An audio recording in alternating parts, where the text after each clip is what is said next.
నమస్కారం. నా పేరు యాండ్ర లోకేశ్వరరావు.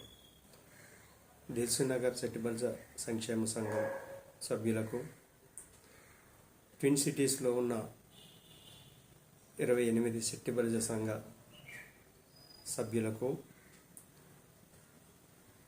తొలగించబడ్డ 26 కులాలు సంఘ సభ్యులకు, అలాగే బీసీలకు రాజ్యాధికారం కావాలి అని చెప్పి కోరుకునే తెలంగాణలో ఉన్న అన్ని బీసీ సంఘాలకు, నాయకులకు, బీసీ సభ్యులకు నా విన్నపము.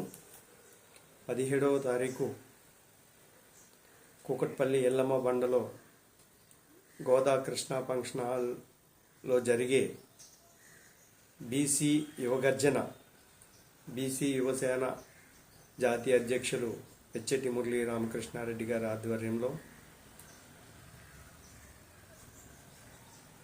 బీజేపీ జాతీయ యువమోర్చా జాతీయ అధ్యక్షులు లక్ష్మణ్ గారు, అలాగే వద్దిరాజు రవిచంద్ర గారు, అలాగే వకీలాభరణం కృష్ణమోహన్ గారు, ఇలాంటి అనేక పార్టీల నుంచి, దాదాపు అన్ని పార్టీల నుంచి ప్రముఖులు ఆ రోజు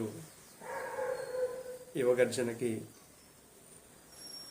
రావడం జరుగుతుంది. వారి సమక్షంలో బీసీలు ఏ విధంగా మోసపోతున్నారు, బీసీలకు జరుగుతున్న అన్యాయాల మీద, జాతీయ కేంద్రం దృష్టికి బీసీల సమస్యలను తీసుకెళ్లడం కోసం రామకృష్ణారెడ్డి గారు తలపెట్టిన ఈ కార్యక్రమం అత్యధిక సంఖ్యలో పాల్గొని, ఆ రోజు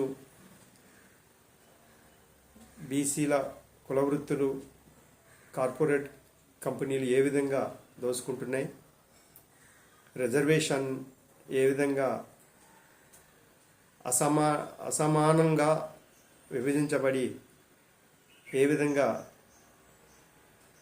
పెత్తందారులు దోసుకుంటున్నారు,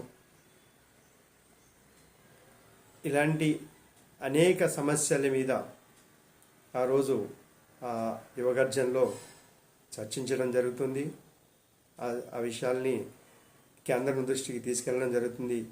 కాబట్టి హైదరాబాద్లోను, తెలంగాణలోను, అలాగే ఉభయ రాష్ట్రాల్లో ఉన్న బీసీ సోదరులందరికీ నా విన్నపము, ఆ రోజు ఉదయం 9 గంటలకి గోదా కృష్ణ ఫంక్షన్ హాల్, ఎల్లమ్మ బండ, కూకట్పల్లిలో జరిగే యువగర్జనకి అందరూ తప్పకుండా హాజరు కావాలని చెప్పి నా విన్నపము. అలాగే దిల్సుఖ్నగర్ సెట్టిబల్జ సంఘం నుంచి, వైఎఫ్సిఏ నుంచి పూర్తి మద్దతును మేము ప్రకటించడం జరిగింది. కాబట్టి అందరూ కూడా ఆ సమావేశానికి హాజరు కావాలని చెప్పి నా విన్నపము.